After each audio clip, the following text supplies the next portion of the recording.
Hola Eladi, bueno acá estamos con José y aprovechamos. অবশেষে ব্রাজিলের স্কোয়াডে ফিরছেন নেইমার জুনিয়র।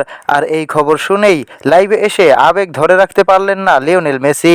চোখের পানি মুছতে মুছতে মেসি বললেন, নেইমার শুধু একজন ফুটবলার না, সে একজন যোদ্ধা। এত ইনজুরি, এত সমালোচনার পরও আবার দেশের জন্য ফিরছেন, এটাই সত্যিই আবেগের। মেসি আরও বলেন, আমি জানি ব্রাজিলের মানুষ নেইমারকে কতটা ভালোবাসে, কারণ নেইমার এমন একজন প্লেয়ার যে মুহূর্তেই ম্যাচ বদলে দিতে পারে। আমার বিশ্বাস নেইমার থাকলে ব্রাজিল আরও শক্তিশালী হয়ে যাবে। লাইভে মেসিকে অনেকটাই ভেঙে পড়তে দেখা যায়। তিনি বলেন, ফুটবলে আমরা প্রতিদ্বন্দ্বী হতে পারি, কিন্তু মাঠের বাইরে নেইমার আমার খুব কাছের একজন বন্ধু। তাকে ব্রাজিল জার্সিতে দেখতে পেরে আমি সত্যিই খুশি। এরপর নেইমারকে অভিনন্দন জানিয়ে মেসি বলেন, ভাই তুমি হাসতে থাকো, পুরো পৃথিবী আবার তোমার ম্যাজিক দেখার অপেক্ষায়। মেসির এই আবেগঘন কথা শুনে ইতিমধ্যেই সামাজিক যোগাযোগ মাধ্যমে ভাইরাল হয়ে গেছে ভিডিওটি। ভক্তরা বলছে, বন্ধুত্ব যদি সুন্দর কোনো উদাহরণ হয় তাহলে মেসি আর নেইমারের বন্ধুত্ব তার মধ্যে অন্যতম।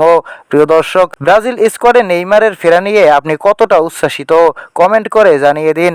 আর ভিডিওটি ভালো লাগলে অবশ্যই লাইক, শেয়ার এবং সাবস্ক্রাইব করুন।